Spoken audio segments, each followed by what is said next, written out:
On behalf of all my colleagues in the African and Middle Eastern Division, I'd like to extend a very warm welcome to everyone. I'm Joan Weeks. I'm the Assistant Chief of the Division, and we are very pleased to present today's program co-sponsored by the Jewish Genealogy Society of Greater Washington in celebration of Jewish American Heritage Month. However, before we start today's program, joining the club, A History of Jews in Yale, and Sharon Horowitz introduces our speaker, Dan Oren, I'd like to give you just a brief overview of our division and its resources in the hopes that you'll come back and use our collections. We have just moved our reading room to the beautiful Northeast Pavilion, and I'd like to invite you to come on a brief tour of the reading room after the program. All you need to do is go through the little corridor into the back area and up to the second floor, and you'll see our magnificent new reading room. The Ahmed Division is custodial, which means that we house the books. In the reading room, you can access those books. We have 3 sections that build and serve the collections to researchers from around the world. We cover over 78 countries and more than 24 languages. The Africa section includes countries of all sub-Saharan Africa. The section continues to advise and collaborate in building the collections through the Nairobi overseas offices, as well as provide reference and maintain liaison with other research and teaching institutions in the United States and abroad. The Near East section covers all of the Arab countries, including North Africa and the Middle East, Turkey, Turkic Central Asia, Iran, Afghanistan, Armenia, and Georgia. And the Hebraic section is responsible for Judaic and Hebraic worldwide. And I'll let Sharon tell you a bit more about that section. And we invite you to connect with us through our Four Corners blog and Facebook.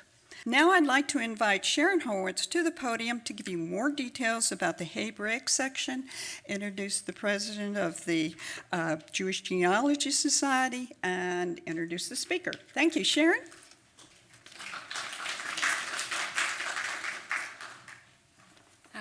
Thanks, Joan. As you heard, I'm Sharon Horowitz, a reference librarian in the Hebraic section. Before I introduce today's speaker, I'd like to call on Ms. Sheila Wexler, president of the Jewish Genealogy Society of Greater Washington and a co-sponsor of today's program, to say a few words about the society.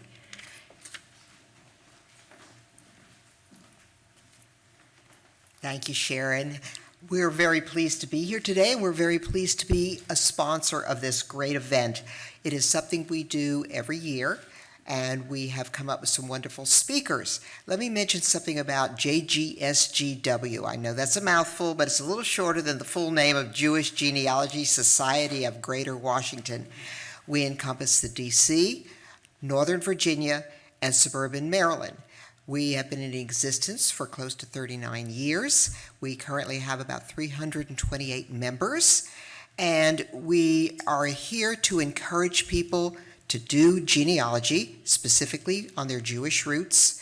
We also educate, we do presentations in addition to our monthly meetings, and we go out and speak to organizations who want to know more about what it is like. Tracing Jewish roots is very different than tracing non-Jewish roots. There are some techniques and some things that are certainly the same. We all look at census records, and we all, look at birth and vital statistics. But we're also interested in a lot of things like immigration and ships records. We're also tasked with trying to read things in foreign languages. My husband, who's not Jewish, I traipse through many a New England cemetery, and everything's in English, even back 6 generations and 7. And if we jump the pond, we're jumping to an English-speaking country. So we're tasked with figuring out how we read Cyrillic, how we read Yiddish that's written in Hebrew characters, how we are reading all these languages, how we are looking for records that many people say they don't exist anymore, except days don't go by when new things aren't being turned up somewhere. And so we have a lot of sources online, and also where you have to go to the location itself. We do not have those holdings. We are not the ones who take those, but we are the ones who give you help through our mavens and our educators to figure out where you go to find these records. What do you do? Where do you start? How do you put together a research plan? What are you looking for? When we met Dan last summer, I believe it was in Warsaw, Poland, and we had 36 of our members from JGSGW who went to Warsaw. For the conference that was there. I see several of the people here today who were there with us. It was an amazing trip. We had amazing speakers, and that's when we knew that Dan just had to be not only one of our program speakers, but also he was an excellent choice for us for today. So at this point, I'm going to turn it over to Sharon. There you are. You're hiding out. Thank you. Thank you. Thanks, Sheila. Okay, let me just tell you, the Hebraic section considers itself to have begun in 1912, when we received a gift of 10,000 books and pamphlets assembled by Ephraim Dinard and purchased for us by the New York Jewish philanthropist Jacob Schiff. From those humble beginnings, our collections have grown to around 250,000 items. Our holdings are in Hebrew, Yiddish, Ladino, Judeo-Persian, and other Hebraic script languages. And the Hebraic section also includes an important collection of books in Gez, Amharic, and Tigrinya, which are the languages of Ethiopia, past and present. Two of our missions in this division are to publicize our collections and to bring people into the library. And one way we accomplish this second goal is by hosting lectures and by having programs such as the one we're having here today. If you would like to be on our email list, Facebook is not the only way to find out about our programs. If you just want to get an email from us in advance of a program, so then see me afterwards and I can add your name to our email list. And now, a word about our speaker. Dr. Dan Oren is an associate professor of psychiatry at Yale University. He has worked for 30 years as a psychiatrist and a faculty member at Yale, and he is a former research fellow at the National Institute of Mental Health. Dr. Oren's other books are How to Beat Jet Lag, a practical guide for air travelers, and The Wedding Photo. The latter is a collection of genealogical adventure hunting stories. He is an author or co-author of numerous scientific articles, and his scientific interests center on the mechanisms of light's antidepressant effects in treating seasonal affective disorder. As far as today's book, Joining the Club, A History of Jews in Yale, I want to say that a recurring theme of American history is the tension between ethnic and racial minorities and majorities. For the past century, America's universities have witnessed these tensions up close. More than 100 years ago, deans at Yale and other elite universities wrestled with the question of how many Jews deserved college admission and what kind of Jews they were seeking. As one reviewer pointed out, most historians find it difficult to obtain primary source materials documenting prejudice. Dr. Oren has therefore used oral history obtained by interviews to create his story of Yale's discriminatory practice against Jewish students and faculty from 1701 until the mid-1800s. I also want to say that Dr. Oren's books are for sale in the back of the room, and he has graciously agreed to sign any books for anyone that wants. And now, please join me in welcoming Dr. Dan Oren.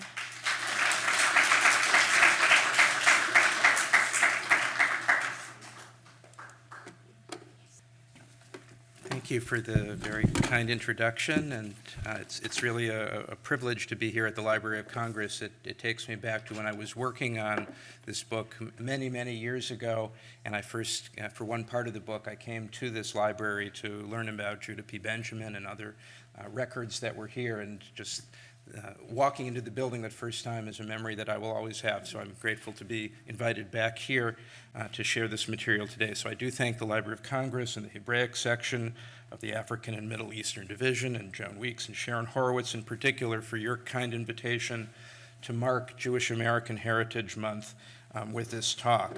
I also thank, and let me go to the first slide, I also thank the Jewish Genealogy Society of Greater Washington, Mary Jane Roth and Sheila Wexler for your support of this program as well.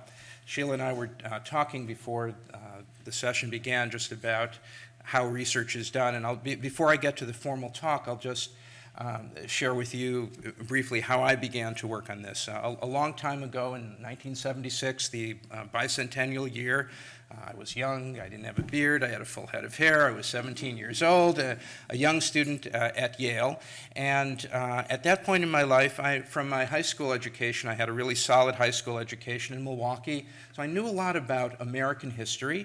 I had a good Sunday school and Hebrew school education and knew a lot about Jewish history in general, but it was the bicentennial year, and I realized that I knew virtually nothing about American Jewish history.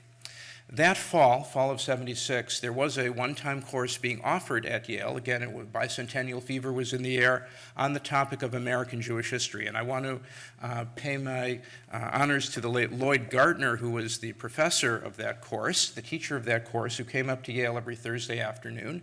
And the assignment for that course, besides coming to class, there was one assignment for the whole grade, which was to write a term paper on any subject of our choice in American Jewish history, with one caveat, and this goes to Howland does research. He said that it had to be based on primary sources, on original documents. It wasn't enough just to go and read the literature. Yes, one had to read the literature, but one had to get in touch with the primary sources. So that led me not just to do oral interviews, which I did as many as I could, but also go through the primary records where available. And in some cases, there were primary records available that were fascinating. And it became a term paper, and my former colleague and teacher at NIMH, Norm Rosenthal, is here. Tom Ware, what a treat to see you as well. And also Tom, a Yale grad. As sometimes happens with me, an interest became an obsession. So the term paper eventually became a senior paper, and the only way eventually to get it out of my system was to turn it into a book, and that's what I'm sharing here today. And I will pay one other respect at the beginning to Professor George Pearson. Was he ever your professor, Tom? He was the chair of the history department probably when you were at Yale. George Wilson Pearson was a descendant of the first president of Yale University, Abraham Pearson. He was probably as blue a blood as exists in this country, of academic royalty and human royalty, almost, if you will. And when I had done the first 100-page draft of the book, I took the manuscript to him, and I asked him, because I knew that the university historian needed to read this before I tried to publish it. By that point, he was retired. He was an emeritus professor in his 80s.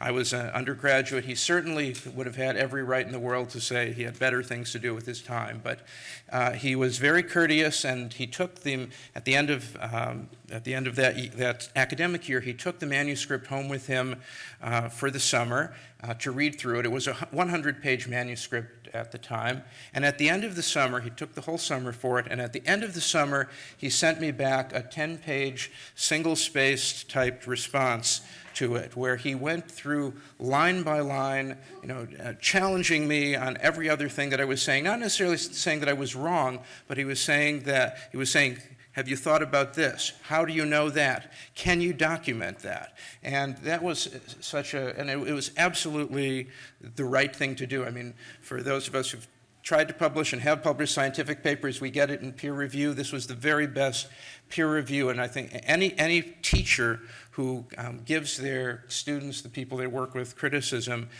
if it is constructive, it is the most valuable thing in the world. So I praise George Pearson for all that, for all the mistakes that he helped me avoid along the way, and any mistakes that I share today are mine and not his. So let me begin.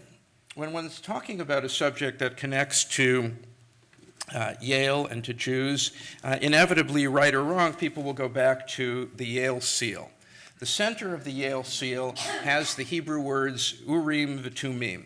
And I show this slide in this kind of a talk because it allows me to say that before there were Jews in America, Jews were part of America.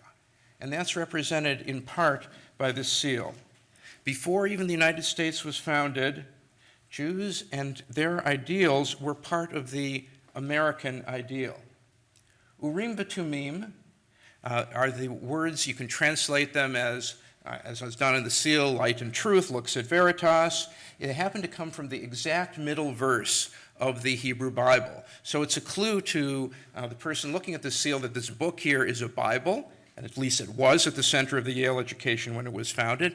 And it's a reminder of the Judeo-Christian origins to Yale, to Connecticut where it was founded, and to the nation. Those Judeo-Christian origins, whatever status they are today, the origins are very real. Obviously, Judaism and Christianity are two very different religions with critical theological differences, yet they have common origins, and as I'll come back to later in the talk, in some ways, some common outcomes. For the first Western settlers in what would become New England and later the Northeast of the United States of America, Judeo-Christian is a fine defining term, and I realize that leaves out the Native Americans who were here already. But those Puritans who first settled, as they called themselves, they were very much Christian. They were also Hebraophiles. An example of this is Benjamin Franklin's suggested design for the Great Seal of the United States. In this picture, the design which he proposed and submitted, wasn't approved as we know, it shows Moses leading the Israelites after having crossed the Red Sea from Egypt. So why was this part of America's founding? Let's go back to the Yale seal. Well, as I mentioned, the Connecticut area's Puritan founders, and this included up in Massachusetts, the first Puritans who settled in the U.S., what would become the U.S., they saw themselves as the spiritual successors to the ancient Hebrews. They saw themselves as having experienced an exodus from England to their new promised land in the American colonies. They even called their early colonial laws a Mosaic code. The Yale seal is testimony to the theological respect that America's Puritan founders had for the ancient Hebrews. They didn't know any Hebrews, but they had tremendous respect for them.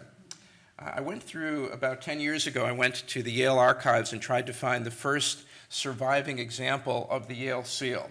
And Yale was founded in 1701. To the best of our knowledge, the seal wasn't used until about 1722. This is the first surviving seal, the oldest surviving Yale seal, the diploma of Benjamin Woodbridge, who was graduated in 1740.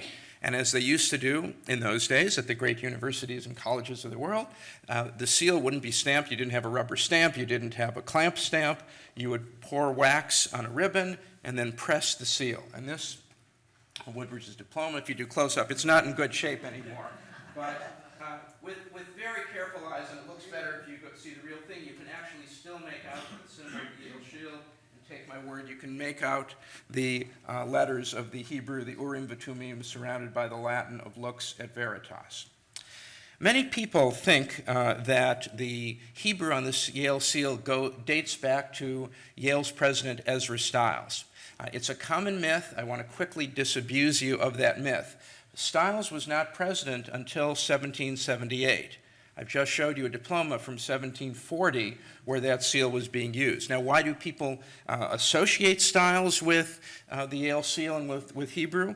Well, he was a Hebraophile. If you look closely at this painting of his owned by Yale University, one of the books on his bookshelf is a Hebrew book, a Talmud discussion by Rashi and Ibn Ezra. He was friends with Rabbi Carrigal, a famous rabbi out of Newport. Stiles made the students at Yale study Hebrew for at least a year or two, and that continued throughout his tenure, and after him, the students pushed that requirement out. It was still on. But if you look at this painting, if you look at that symbol in the upper left, in the close-up, here, right in the middle, and again, it's a little hard to read from the screen, but at the center of the disc that's right behind Stiles in the painting are the four letters Yud, He, Vav, He, the Hebrew, the tetragrammaton, the four-letter, unpronounceable, unknowable word of the name of God. So it represents, Stiles, like all of Yale's first presidents, was a minister. Yale was very much a theologically oriented school. It was a Congregationalist school, although non-Congregationalists were also welcomed at the school.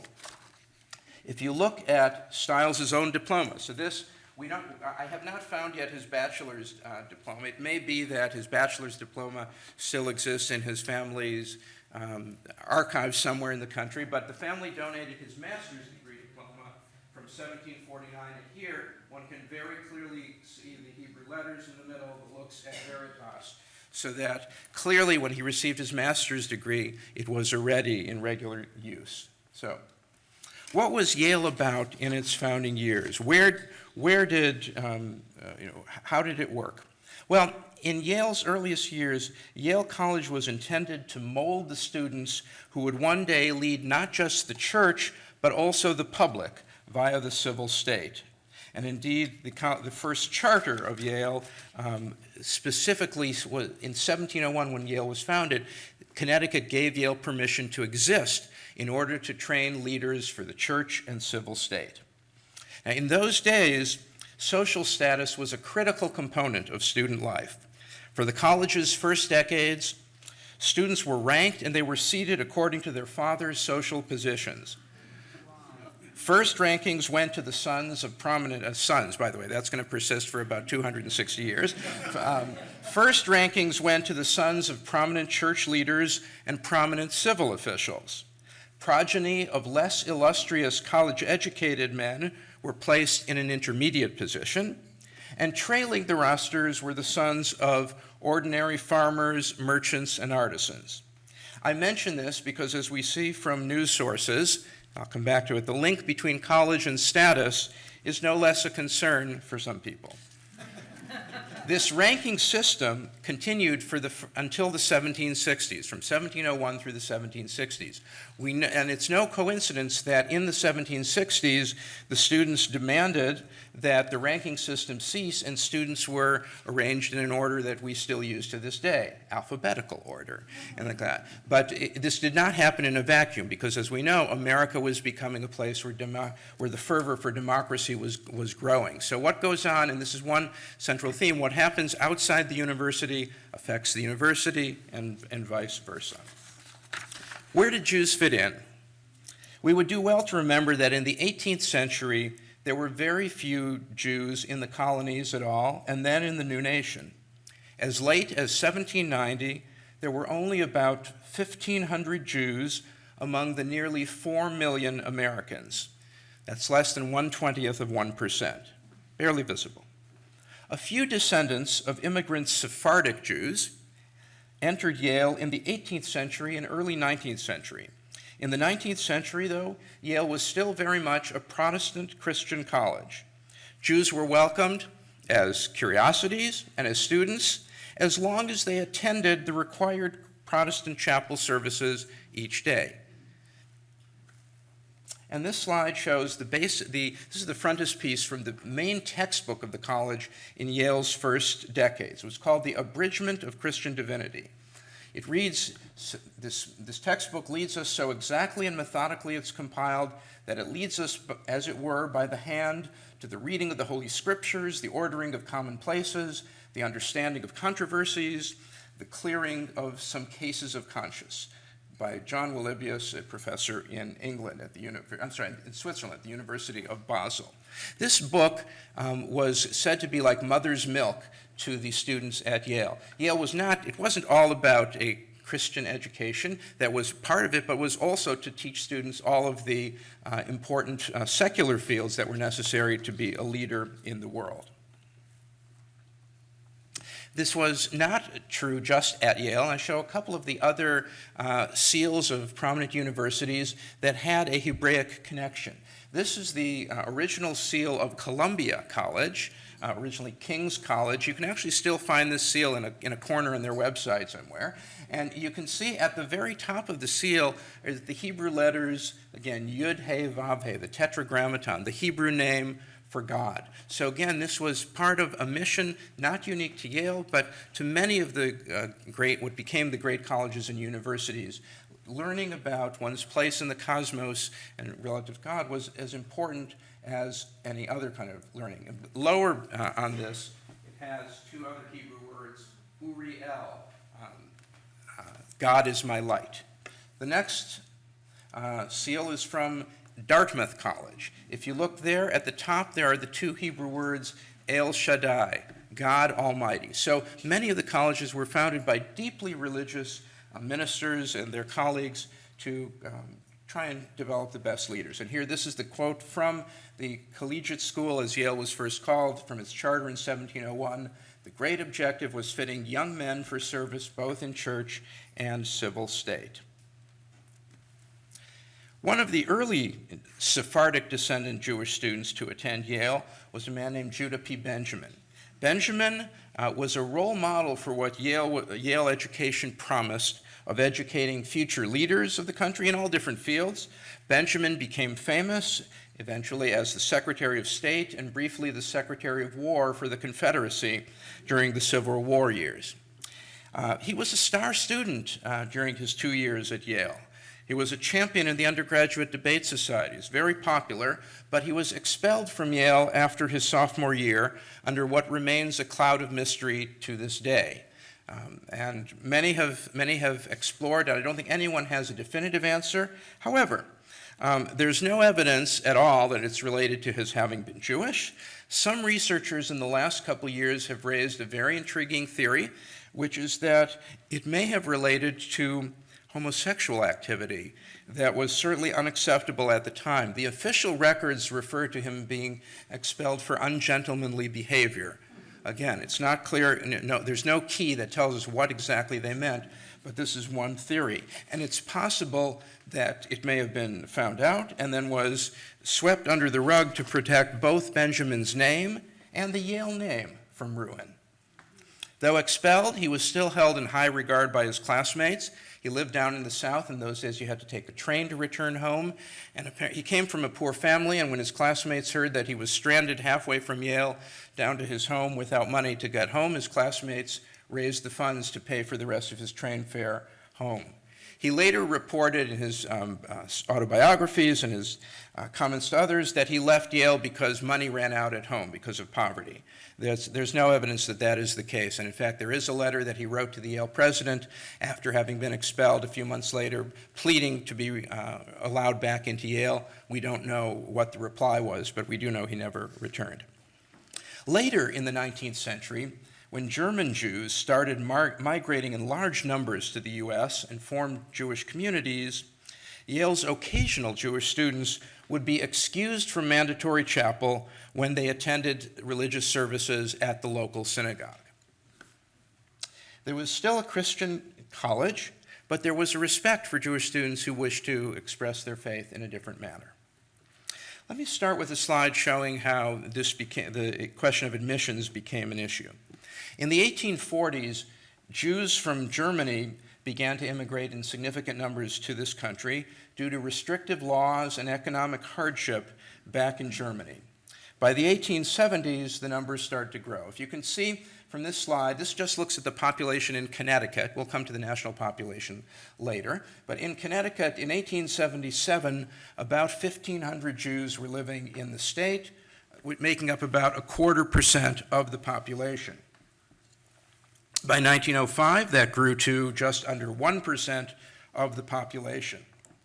So you had roughly, it's still a small number, but it's a threefold increase. And the German Jews, to a significant degree, not universally, but to a significant degree, they became successful in American life, many working in business and as peddlers. And due to their rapid economic rise, some people in this country started to become fearful. This is not 1877, but you may have thought that when young men marched in Charlottesville 2 years ago chanting, "The Jews will not replace us," you may have thought we were witnessing something new. But nativism is never new. It is recurrent, and in current America, reemergent. I show this slide because it's evidence of, I think, the beautiful quotation from William Faulkner, who famously wrote, "The past is not dead, it is not even past." By the 1870s, German Jews were visible everywhere. And to a significant degree, many of them, not saying all, but many, were not well-mannered, they were not polite. As historian John Hyam has written about this era, and I quote, "Not only were most Jews more or less uncultivated, but there is considerable evidence that many were loud, ostentatious, and pushing. The Jew became identified as the quintessential parvenu, glittering with conspicuous and vulgar jewelry, lacking table manners, attracting behavior by clamorous behavior, and always forcing his way into society that was above him," unquote. Hold on to those behavioral descriptions, some of which may have been based on truth, often applied stereotypically, but you may later consider the possibility of similar stereotypes applied to other ethnic groups in later generations. With the increasing numbers, and I showed you, we'll go back to this slide, you can see between 1905, when in Connecticut Jews made up about 1% of the population, between 1905 and 1917, they quintupled in size to about 5% proportion. And this was happening throughout the East as Jews fleeing Russian pogroms, Russian persecution, and saw the promise of America, which welcomed people throughout the world. They came to America, and they became more visible. And the nature of the reception changed. People in Benjamin's days, Jews had little difficulty in general becoming part of all levels of American society.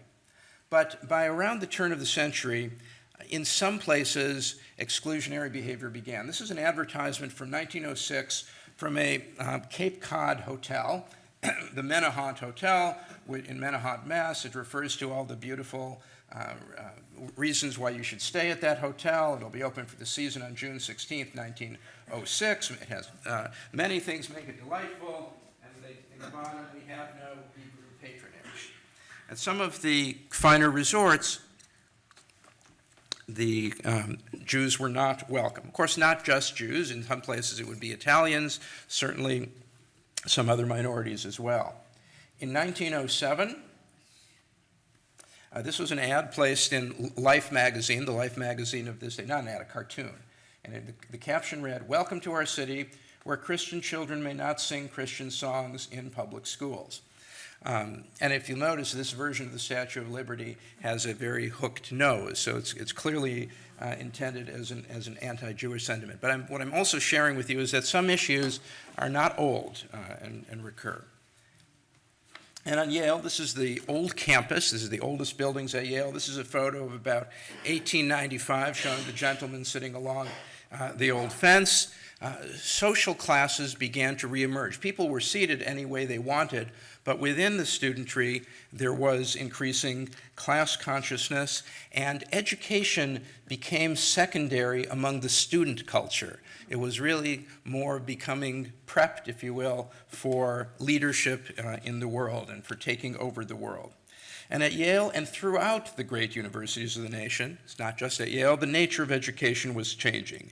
Academics were forced to compete with socialization. And religion was also secondary for students and their faculty.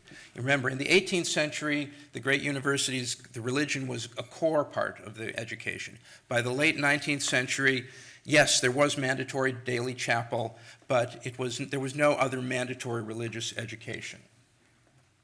It became by that time a place where people would be competing to be in part of the most elite senior societies and secret societies. This is a picture of the famous Skull and Bones, the old building. They have an expanded building now.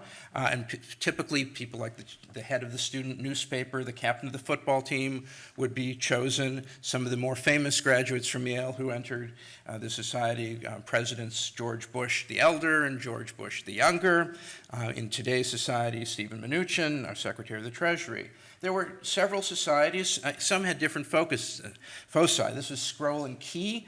It was a more intellectual society, and some of its most distinguished graduates whose names are recognizable today include Fareed Zakaria of CNN, Gary Trudeau from Doonesbury. And during this time, enrollment at Yale and the other great colleges increased. And it was only natural that with the number of Jews rising in America, the number of Jews attending Yale and its peer institutions would rise as well. After all, then and now, college was seen by many immigrant and middle-class families as a ticket out of the ghetto and a ticket to the prosperity that America offered. And an elite college, such as Yale, could offer a ticket that parents and children hoped would lead them to the highest social circles of American life. College was relatively cheap for the era, especially if one lived at home and didn't have to pay college room and board fees. And before the 1920s, virtually any qualified student could gain admission to an elite college, including Yale. You simply had to work hard and apply. And in fact, for a place like Yale, this is a photograph from the 1950s, but what it shows was applicable certainly back in the 1920s. The Yale campus is in the back of the photograph. This is the Taft Hotel right next to the old campus I just showed you. This is Phelps Tower. And 2 blocks away was the Jewish neighborhood. This is a synagogue B'nai Jacob. It was literally 2 blocks from the campus. And of course, there were many other minorities living in that area as well. So it was easy for students to live at home, but go to college during the day. And especially in towns with a sizable Jewish population, for New York and Columbia, for Boston and Harvard, for New Haven and Yale, Jewish students studied hard, and their parents urged them to take advantage of the local opportunities. The timing of the increased number of Jews entering college paralleled the increase in Jews in America, rising to about, in Connecticut, 6% of the Jewish population by 1927. And soon different colleges started to be concerned that perhaps there were too many Jewish students, for whether just because they were Jewish or they weren't fitting into the social pattern. Now, this is today. Actually, last summer, this is a headline from the Wall Street Journal where the Justice Department was reporting that, or was investigating, that Harvard was hurting Asian American admission prospects with personal ratings. Here, again, ripped from the headlines back in September, the United States is right now investigating Yale over a complaint of bias against Asian American applicants. So some issues recur in different times. And indeed, just out of this week's news, we have here the college admissions scandal should prompt broader soul searching. This is a nationwide issue, and we just read this week about, and even the Yale. 2 weeks ago, I was joking with some of my Yale classmates that at least I could take some pride in Yale because the person who had to bribe their way in paid $1 million for that bribe. So Yale retains its dignity. It's still the most expensive school that you have to pay a bribe to get into. But no, this week we find out that a family from China paid $6.5 million to get their daughter into Stanford. Stanford today, perhaps the most selective college in America. So how did we get to this place as a nation where college admissions became so competitive? And this ties back to the story of Jews at Yale and elsewhere. It began with American Jews who carefully observed the rewards that a university education could bring a child and saw those chances even higher at elite schools. And so because we need to go back to them, to that era, we can look again at the numbers. Here, these are nationwide numbers. In 1880, the U.S. Jewish population was less than 1%. By 1920, it had quintupled again to over 3% of the population. And that's a small number, but if in a place on the East Coast where there are a lot of Jews, it could lead to higher and higher enrollments. And at Yale, people took notice. Students began to find discrimination in the fraternities. At Yale in 1895, a fraternity called Pi Lambda Phi, Pi Lambda is its nickname today, it's not at Yale anymore, but in that year, in 1895, 3 Jewish students found that they could not gain entrance to the Christian fraternities at Yale. So they responded by founding a non-sectarian fraternity. It happened to be all Jewish members, but it was a non-sectarian fraternity. And that was the first of many either non-sectarian or Jewish fraternities that were formed and still exist to the U.S. by this day. Now, why weren't the students accepted socially as students? Well, by the end of the 19th century, as I had said, Yale and the elite colleges were not primarily about book learning. For the faculty, learning was critical, but for the students, it was not so much book learning and religious faith, but about learning the codes of success in life. The soul of the university and the soul of the nation had changed to success, whatever that meant. For the stereotypical first-generation American Jewish students, still very much under the spell of being the people of the book and encouraged by their parents to achieve, college was largely about book learning, not in the social world. As the numbers rose, they were not always wanted. Now, I'd also like to offer another perspective as to why else might the Christian fraternities have excluded Jews. It's complicated. Surely ugly prejudices were part of the equation. But another part was what fraternization entailed. One phenomenon that the fraternities exemplified was the building of close bonds and friendships with the guy who might introduce you to his sister, whom you might marry.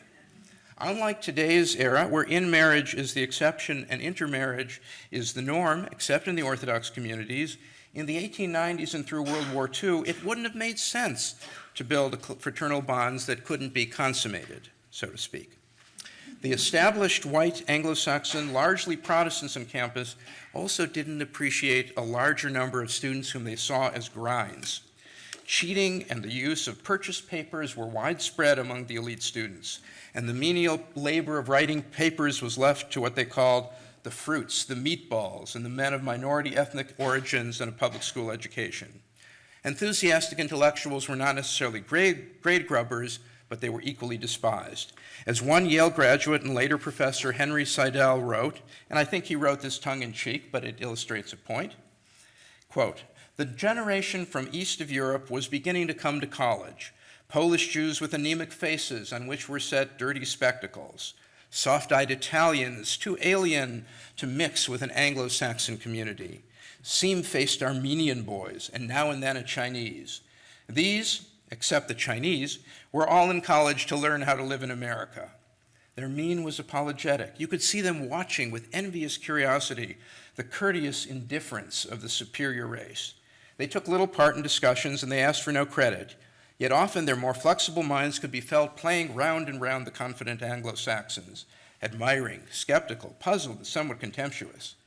Occasionally there would be a revelation of intellect or a hint of the future, when some Chinese boy, caught off his guard and forgetting the convention of the classroom, which was to answer a question and then sit down, would give a précis of the entire lesson, and perhaps the previous one and the next, which only a French intellectual could have equaled.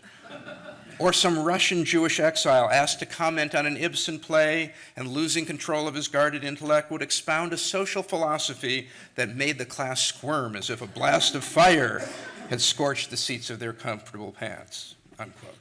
The increasing presence of a wealthy elite in the elite campuses of America made the focus of student life turn to the propagation of wealth and status. And colleges became more like a private club. Early to notice and act on the rising number of Jewish students who entered Yale, because with numbers they got higher, with more Jews in New Haven, more Jews in America, the numbers got higher, was Frederick Sheets Jones, the dean of Yale College from 1909 to 1927. In the aftermath of World War I and the nationalism that accompanied the end of World War I, ethnic rivalries were stirred worldwide. The U.S. was not immune. In the U.S., Henry Ford was actively propagating the Protocols of the Elders of Zion, a conspiracy accusing American Jews, Jews of all sorts, of participating in a plot to dominate the world by weakening American morals. This is from Ford's newspaper, the Dearborn Independent, May 22nd. He wrote, the international Jew is the world's problem. The national anti-immigrant hostility was successfully whipped up and Congress passed an Immigration Act in 1921, restricting annual immigration to 3% of the number of that nationality residing in the U.S. in 1910. Anti-immigrant sentiment boiled over into action. At the college level, the presence of Jews aroused concern. By 1918, Jewish enrollment at City College of New York had increased to almost 80%, and it had become stigmatized as the Jewish university. NYU's Jewish enrollment reached 50%. Columbia's reached 40%. The other school deans did not want to see that happen to them. And we have from the Yale archives, there are records from May 1918 of Dean Jones meeting with the New England college deans and warning them of the dangers of being overrun by Jews. No college, they were happy to have Jews. They liked having bright students, they liked the diversity, but there was a limit. Jones compiled statistics, and these are largely based on his statistics and some work that I did. We see that at Yale in 1898 to 1900, about 2% of the undergraduates were Jewish. By 1916 to 1922, that number had quadrupled to almost 10%. It became a cause of concern. This is, I don't expect you to read this, but this is to show you, this is a letter from the internal archives at Yale, from the Dean of Yale Admissions, Robert Nelson Corwin, to the Dean of Yale College. And by the way, this was all written in the pre-Watergate era, so these are the kinds of records that once existed that certainly in the post-Watergate and in the email era may not. But what the Dean of Admissions writes to the Dean of the college, he writes, "Dear Fred, the Yale trustees have asked me to report at an early date on the number and status of students of Jewish origin now in the undergraduate schools and to discuss with them the advisability or necessity of concerting measures to limit the numbers of those race or religion to be admitted to college. The restrictive measures to be enforced or to be enforced at other colleges which draw from the same sources as we make serious consideration of this imperative," end quote. By the end of the month, Harvard announced that they would start restricting admissions because of the high proportion of Jewish students there. This is the New York Times headline, Friday, June 2nd, 1922. And it reads, "Discrimination against Jews suspected in new Harvard policy on admission." The nationwide response was explosive. This was before Facebook or internet, but it went viral in that era's way. And in the same way that surely all of us have talked at some point in the last several months about college admission scandals currently, then everybody was talking about limiting Jews. Harvard was excoriated by the high-minded public, especially the Jews in the public, for engaging in ugly behaviors that they described as reminiscent of Tsarist Russia. It was the worst of public relations nightmares for Harvard, and it was all directed at Harvard. Other universities took careful notice, including Yale. They wanted to limit their Jews, but they certainly didn't want any public embarrassment. So they took a different approach. They announced that the undergraduate colleges had become overcrowded, and they simply didn't have room for all the students who were applying. So they did publicly announce the commission of a committee on the limitation of numbers that would try to figure out how to address this problem. What they didn't announce was that secretly the committee had a different name. The Committee on the Limitation of Numbers of Jews. It was a secret committee. Why was it secret? Well, I think it could be argued that Yale, like most of its peer institutions, was wrestling with what did it stand for? What were its goals? Was it a Christian school? Was it a research institution? Without a clear mission, it could only proceed in a muddled way, and it had to keep its complex reasoning and schemes secret. This limitation, and this is, I think, an important thing that affects every student applying to college today, this limitation that took place in 1922 at Yale and elsewhere was what created the selective admissions process that probably all of us who applied to college and our children have gone through, and it's basically the admissions process we know today. Yale instituted a highly restrictive set of admissions. But I want to emphasize, this was not a formal quota. They didn't want to say to themselves, we're going to limit the number of Jews. Instead, they created tools that had the intended net effect of limiting Jewish enrollment. It was an informal quota that would last for 40 years. How did they do it? They had scholarship grant restrictions, so they made sure that if it was harder to afford college, they would give fewer scholarships to Jewish students. They gave fewer loans to Jewish students. They instituted geographic quotas to emphasize, to give more discretion to taking students from all across the country. And they introduced what was called in that era psychological tests. Today we know them the SATs and the ACTs. It was thought that these tests would help differentiate the ideal student and leave out Jews and also the small number of unwelcome Italians and other minorities. And they started evaluating people's personality and character, all of which are still done to this day. for different origins. This was an even larger issue in the medical school at Yale and elsewhere. Just to show you, in 1930, 3% of the Hebrews, as they called them in the records, who were admitted to the medical school were Jewish, non-Hebrews, non-foreigners. 3% of the Hebrews were admitted. 17% of the non-Hebrews were admitted because there was the fear that Jews would take up too much of the class. The irony at the medical school was that it was a Jewish physician, Milton Winternitz, the dean of the school, who instituted and ran the admissions process. But let's return to the question of collegiate admissions. For 40 years, from the early 20s through the early 1960s, the quotas persisted. And then something happened. The Russians, always the Russians. In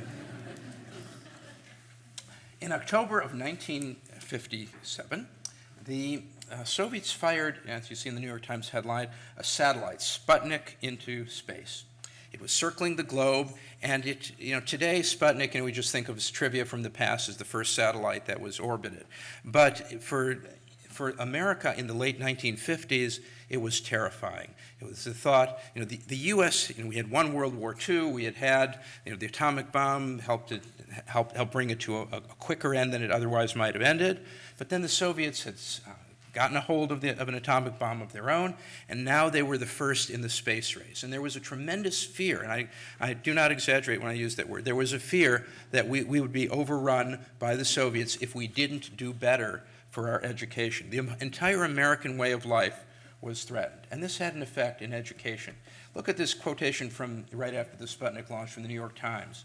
The chief physicist of the U.S. said, "The nation is warned to stress science. We face doom." That's not an innocent word. We face doom unless youth learn its importance. He wrote, "Unless future generations appreciate the role of science in modern society and understand the conditions under which science thrives," he said, "our way of life is, I am certain, doomed to rapid extinction." These were powerful words across the country, and it reminded universities of what their mission was, at least for this century, which was to first educate, to really lead, to develop leaders, not just of church and civil state, but also academically, the leaders for the country. Leonard Dube, who was a young professor at Yale, was appointed by the Yale president, Whitney Griswold. Dube was a fascinating man, but he chaired a committee that set an agenda for admissions at Yale to, number one, require education as the first criteria for admission, education and commitment to learning. And things began to change. This is a photograph from the early 60s showing from left to right William Sloane Coffin, who was the chaplain at Yale at that time, Professor Paul Weiss, the first Jewish professor, full Jewish professor at Yale College, and on the right is Richard Israel, who was a Hillel rabbi at Yale. And I show Weiss because his presence at Yale, he was appointed after World War II. He was the first full Jewish professor at Yale College, and it was evidence that one couldn't have a great university without, at least in America of that day, by discriminating against Jewish faculty. Reverend William Sloane Coffin Jr., he would become famous for his anti-racist and anti-war activities in the following years, but he exemplified two critical aspects of how conditions for Jews in America changed during the 60s. First, he was a World War II veteran of what would be called the Greatest Generation.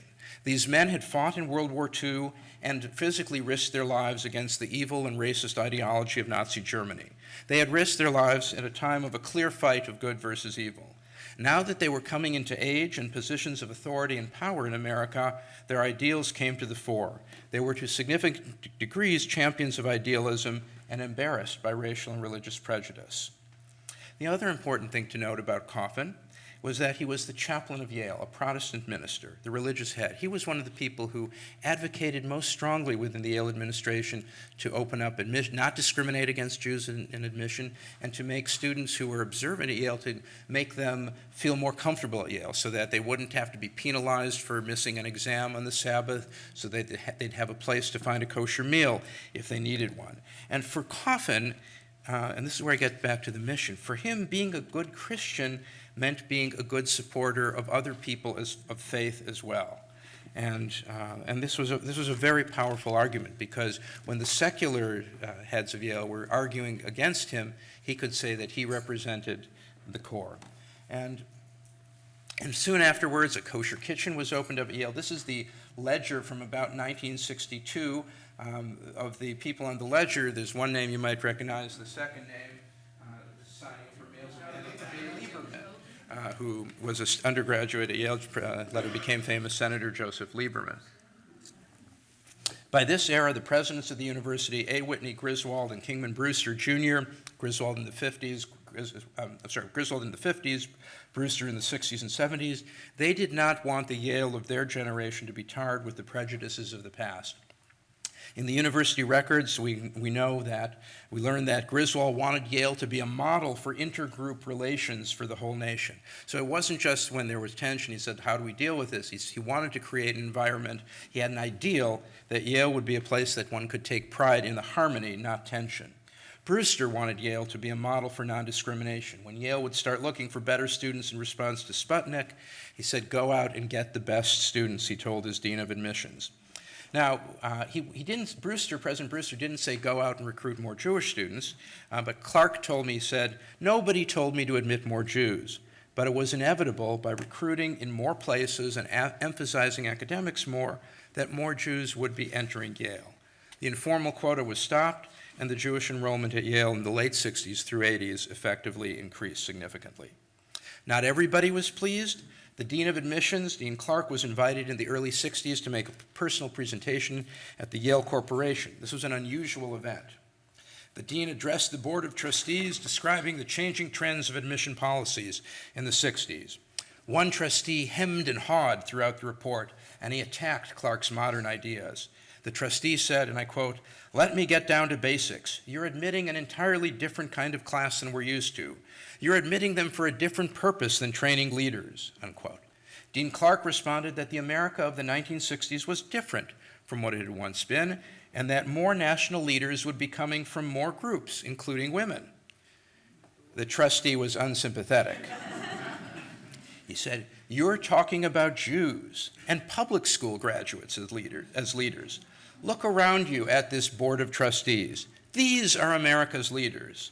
There are no public school graduates here. There are no Jews here." Indeed, as late as 1964, the board of trustees was solidly white, male, and Protestant. But that would change too. The next year, William Horowitz, Russian Jewish descent, this is Mr. Horowitz sitting at the board of trustees, the corporation table, in Woodbridge Hall at the administrative center of Yale, shows him at the table. He was elected to serve a term as trustee of Yale. And in due course, Yale would even have a Jewish president, Richard Levin, who was successfully president from 1993 to 2013. And today's president of Yale is also an identifying Jew, Peter Salovey of the famous rabbinical Soloveitchik family. For the past 50 years, Yale admissions has been guided by the following principles, which Brewster articulated in 1967. One, Yale graduates are hoped to become leaders in their generation, to become truly outstanding in whatever they undertake. Two, the goal is to seek students who will make the best use of Yale's opportunities, especially the faculty, the library, the labs, but also the other components of Yale, from athletics to music to theater. Three, Yale is seeking students who will stretch their capacity, the zest and self-discipline, quote, for playing over his head in some aspect of life, who gives every ounce to do something superbly, unquote. Four, Yale was seeking students with moral concern and consideration for others. Amorality and selfishness was not a way to get in. Five, variety for its own sake is reasonable in making up a whole class. An excessively homogeneous class will not learn anywhere near as much from a class with backgrounds and interests that are different from each other. Six, convincing equality of opportunity for admissions to Yale is a very important consideration. It's important for Yale's sake as well as for the sake of widespread confidence in an open society. It's the only way to assure we're drawing to us the people who give us the most promise of being leaders in their time.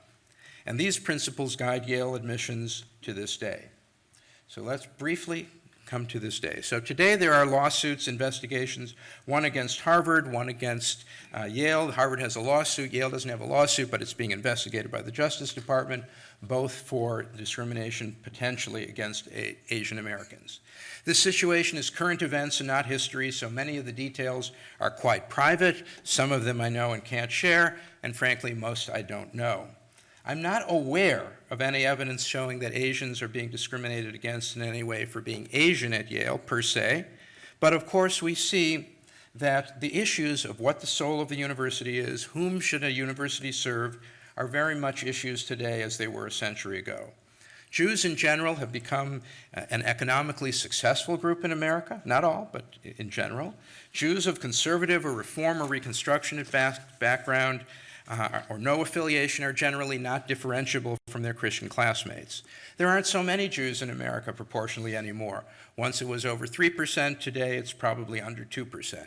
This is in part due to intermarriage and in part due to other minorities increasing in population. There are also more options for great prestige today as well. At one time, Harvard, Yale, Princeton were the three big schools. Today, the Ivy League as a whole carries great prestige, but there are many other prestigious universities as well. For example, Stanford today is thought to be the most selective college in the nation. But as many have considered, the question has been raised as to whether Asian Americans are the new Jews. I can tell you that surely many Asian Americans and Asians are seeking admission to Yale. If you walk across the Yale campus on a typical day today, you'll see buses full of Asians of high school age arriving in groups to tour the campus. None of the admissions criteria that operate were designed to limit Asians, but they are designed to limit homogeneity, and it is possible that may be adversely affecting some Asians, although I haven't heard yet of any testimony or credible evidence that someone as an individual has been discriminated because of Asian descent. We will know far more about this in future years. And then let me return to the other current event in college admissions at Yale as elsewhere. As you're surely well familiar from the news media, there is a widespread public scandal that became public this winter of wealthy people bribing their way into America's elite colleges. In some ways, what they're doing was modeled on the examples at Yale and virtually all private elite universities going back to the days of their founding, of admitting some students because of parental privilege or wealth. There are certainly known instances, and plus unknown instances, of multi-million-dollar donations being made to universities to inspire the admission of specific children. Such instances are usually not contracts, they're not contractual quid pro quos, but they are effectively such, and they are at least transactional in the terms that the university is strongly hoping that the admission of the student will prompt a major gift from a wealthy parent. It is naive to think otherwise. Elihu Yale was honored by having his name become that of a world-class university by donating a small library. Imagine if we could do that today, donate a few books and get a library. Such transactions fuel the private university to this day. So this year's college scandal, well, it's a twist on that theme. A clever and criminally minded ringleader is accused of developing a scheme where he'd partner with partners at universities and with parents and insiders at preeminent universities across the country. A so-called tax-deductible donation would be made to the orchestrator's charity. Some would help to pay the fixer, to help the candidate prepare a false application, inflating their talents, and some would be used by the ringleader to bribe local university officials to collude in getting the candidate's falsely inflated application approved by the university involved. At Yale, as I said, this involved an Asian parent who ended up funneling almost $500,000 to the women's soccer coach to advocate for the acceptance of a daughter advertised as a high school soccer star, but who lacked those credentials. The newspaper report from Stanford this week tells us of the widespread nature of this scandal with the Chinese parents who lived in Beijing and may have thought they were just doing normal business, paying $6.5 million to get their daughter into Stanford. There are reports that in this payment scandal, a disproportionate number of Asians or Asian Americans are disproportionately caught up. Perhaps they feel driven to get in because they see no other way in. Those applying, however, now may be experiencing parallel issues to what Jews at Yale faced and Jews at other universities faced in the 1920s through the 1960s. So let me conclude when we go back to the Yale seal. The story of Yale admissions and its relations with Jews and other ethnic groups is a story that took place all across the country at many of the best universities, each with a different and unique local flavor, but all sharing a common theme. In one era for Jews, and perhaps in another, not for Asian Americans, or perhaps for Asian Americans as well. The question, though, the philosophical question that can be asked is, does this really matter? Whether in terms of Jews, Asian Americans, and for America in general. My first answer to the question of does this matter is that the issue of discrimination against Jews or any other group on the basis of religion or ethnic background, when specifically targeting that ethnic group, it goes to the heart of what is the soul of a university. For a private university, that's not necessarily wrong. A private institution can be whatever it wants to be. It doesn't necessarily have a right to get federal money, but it has the right to be what it wants to be. I would expect that a private Catholic or Protestant or other Christian or Jewish college might well wish to maintain its character. Would we expect Brigham Young to stop being a Mormon-centric place, or Georgetown to de-emphasize Catholicism, or Yeshiva University not to focus on traditional Judaism? After all, if they have a particular mission, why not let them do it privately? It shouldn't have to hide that mission. What would be unethical, however, is if they claim to be religiously neutral institutions and then secretly act differently. What about private universities that use geographical quotas to be sure their students are diverse? This is not necessarily harmful, and this is an opinion. There may be some advantages. I think it is pretty obvious that we live in a polarized society today, where people of different backgrounds have great difficulty speaking with each other. Colleges, especially colleges like Yale, like Harvard, like Princeton, that have what are called residential colleges, where students live together and eat together and spend quality time together, they offer ample opportunities for young people to build relationships and genuine connections with those of different backgrounds. A college with too much homogeneity will not be able to accomplish that. And what also may make this less of an issue today than a century ago is, as I said, the world of great universities is no longer Harvard, Yale, and Princeton. Though I'm a Yale alum 40 years out from my undergraduate experience, and I see a few other Yale alums here in our group, I think I can say, and I'm only speaking for myself, but I think I can say that one's success in life is not based on where one went to college, but on what one makes with the opportunities that one encounters in life. I'm not naive. Having a degree from a respected university makes it easier to take the next step in one's life. But that pedigree fades pretty quickly if one doesn't have the talent and personality to move forward successfully. Leaders in every field can be found among the alumni of every university, and it's not as if one doesn't get into Harvard, one will never succeed. How does this matter? I do think this raises the question of the soul. What is the character of a university? What is the mission of a university? If there is a clear vision of what the mission of a college is and what a university is, that will provide unambiguous guidelines to carry out that vision and to admit students. Their leaders will be able to articulate those visions with moral clarity and resounding authority. But we don't live in that era. I showed these slides. When's the last time we've seen a university president on the cover of Time magazine? When is the last time? How many of you, perhaps besides your own institution, know the names of more than one other university president?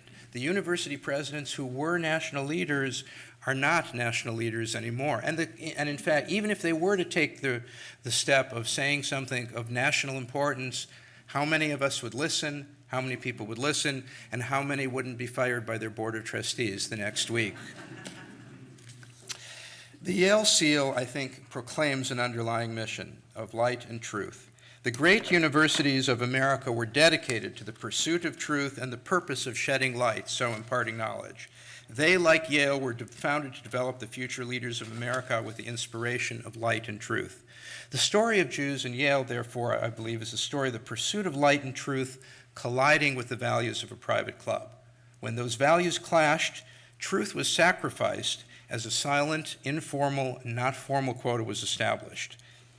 Regarding Jews, the launch of Sputnik by the Russians in '57 scared America to its core, with the realization that if it did not promote its academic enterprise, it risked losing all to Russian domination. And in choosing to drop the quotas that restricted Jews, the pursuit of light and the pursuit of truth which I think are also part of the American ideal, return to Yale's soul. Thank you for your patience.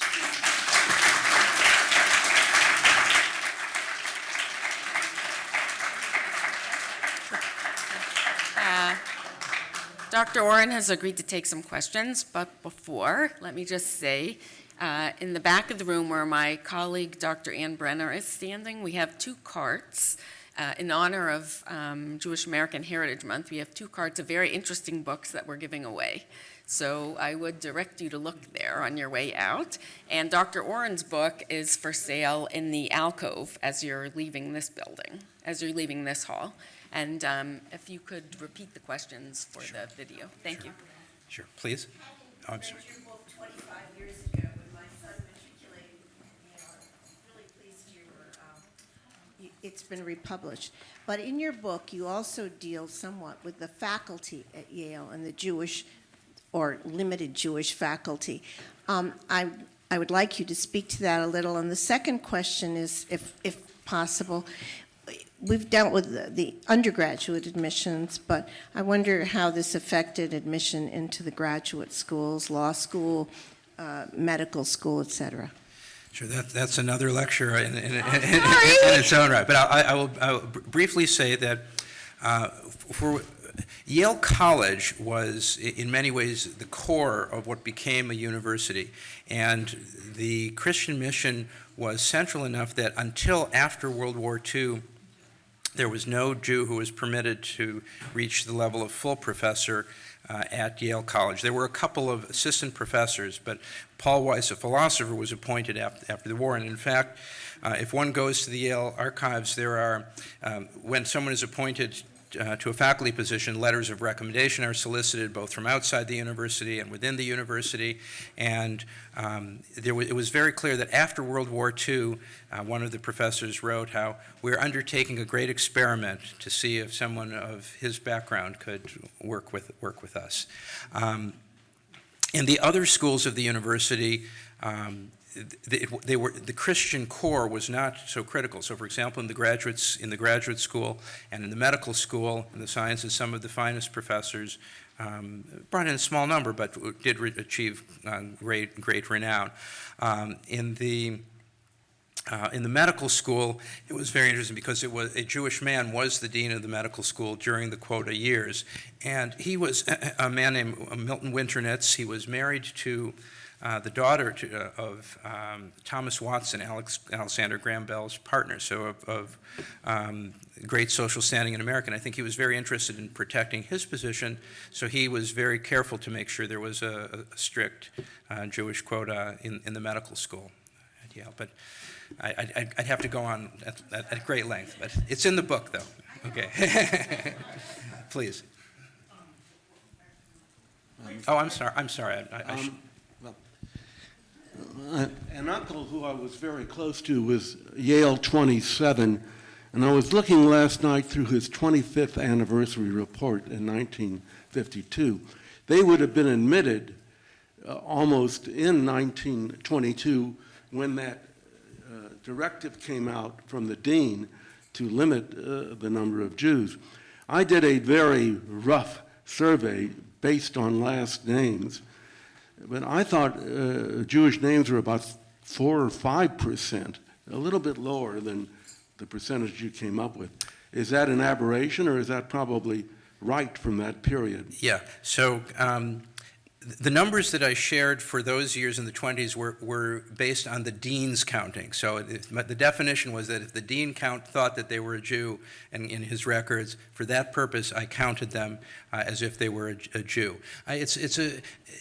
Measuring any individual number and putting too much stock in an individual number is very different, but I think we can learn a lot from seeing the trends over the years. Some Jewish students would, before coming to Yale, would change their names and try and hide their background. Sometimes that was successful, sometimes they couldn't hide. Yeah. And they Well, couldn't. most of them kept their Jewish names. That's how I was doing this. Yeah. By contrast, I applied to Harvard in 1952, and my class of 56, I think, was at least 20 to 25% Jewish, so maybe things, Harvard was earlier than Yale in. and had more Jewish professors, et Yeah. cetera, et cetera. And we have a Jewish president as well. Sir? So, the background of this question is that I'm Yale 72. I entered in 68, so I'm sort of not the tail end, but the middle of all this. I was at Trumbull College. Trumbull College, the colleges have fellows. One of the fellows at Trumbull was Inky Clark, Dean Clark. And we would sit around and shoot the shit, because that's what you did with the fellows. And Clark was this incredible, engaging guy. And I remember sitting in the common room, drinking terrible coffee till 2 a.m. talking about all this, and we were very aware in the late 60s, 68, 69, coeducation was the big thing, but we were very aware of the changing composition of Jews in the class as well. And we would talk about that with Inky. And the issue, which is what leads to my question, and whether you have found anything about this, is the perception of the undergraduate Jewish population in 68, 69 was that there was a quota.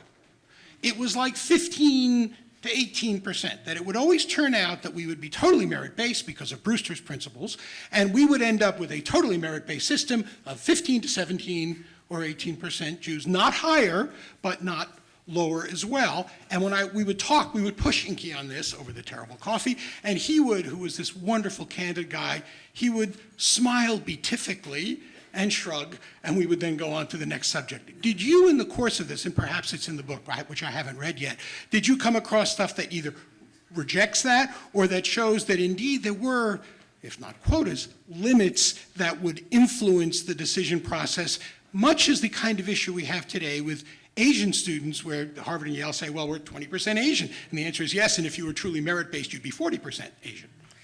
So I can't give you the definitive answer that you're looking for. I can only say that I haven't found any clear evidence, either from interviewing people or from records, that would support that anybody was counting Jews for enrollment or that anybody was consciously discriminating against Jews. Now, geographic quotas persisted, and that does make it harder. If most of the Jews of America are in the Northeast, it does make it harder. I entered Yale in 1975, coming from Milwaukee, Wisconsin.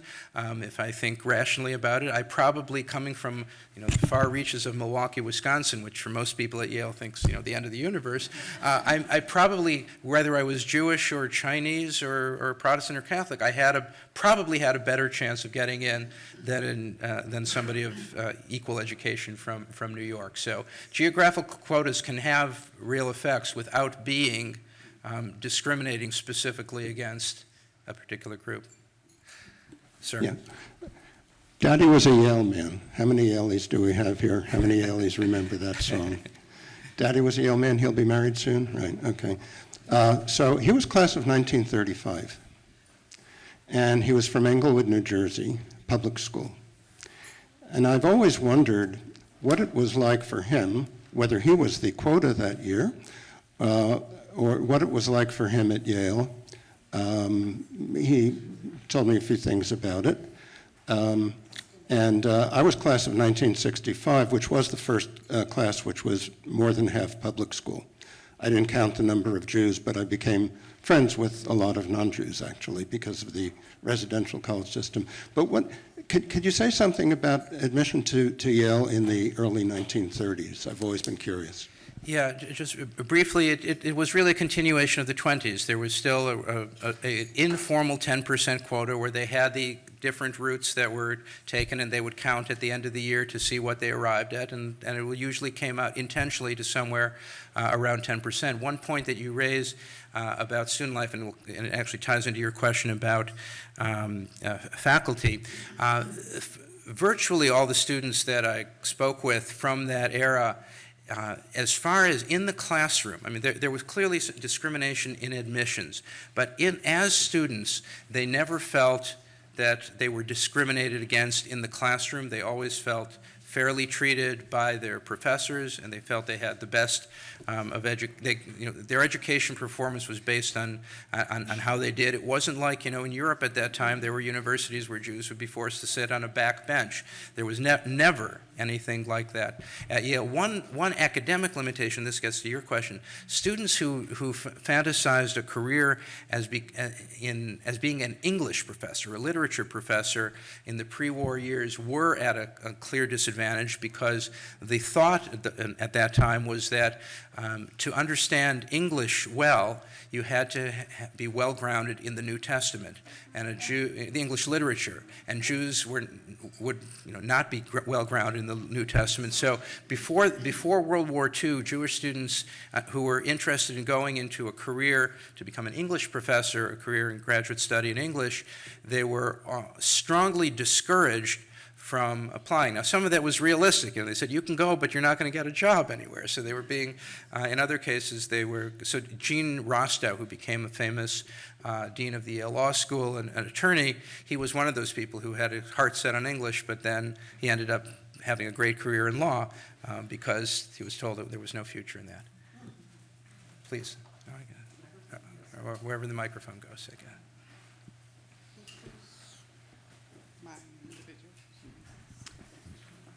Dan, I was admitted in 1959, and so I've learned a few things about that.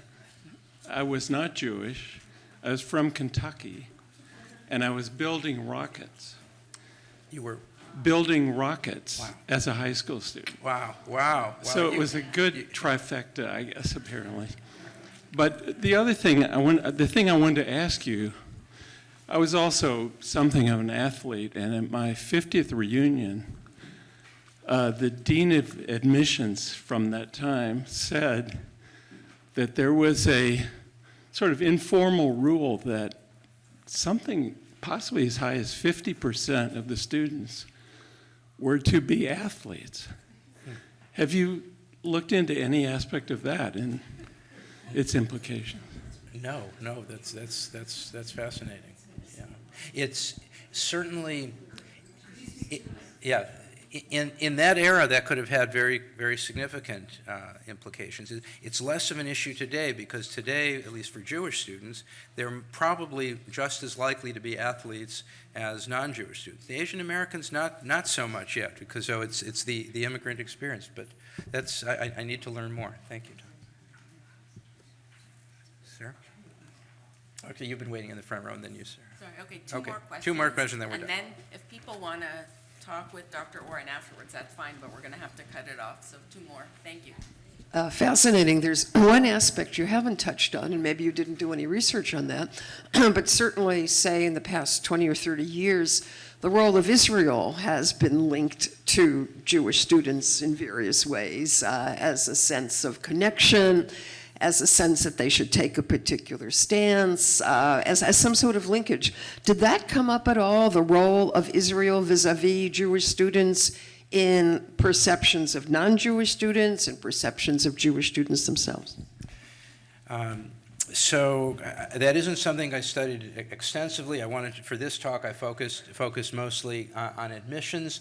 It wasn't an issue to a large degree before 1948. There was no Israel, but I will share one anecdote in that regard. There's a wonderful play that just finished in New York called the Lehman Trilogy, about the rise and fall of the Lehman Brothers family and their and the fate of their firm in the financial crash in the U.S. in 2008.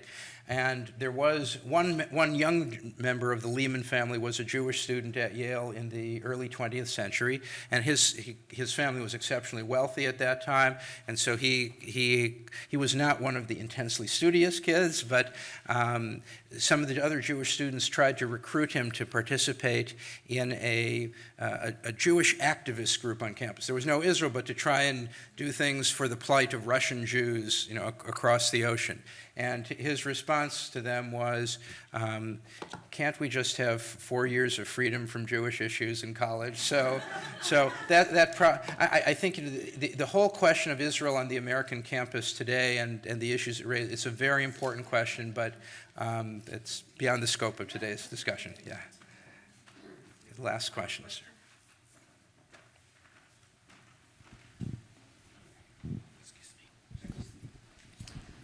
This can be a very broad question, but I'll try to narrow it down and focus it just on Yale.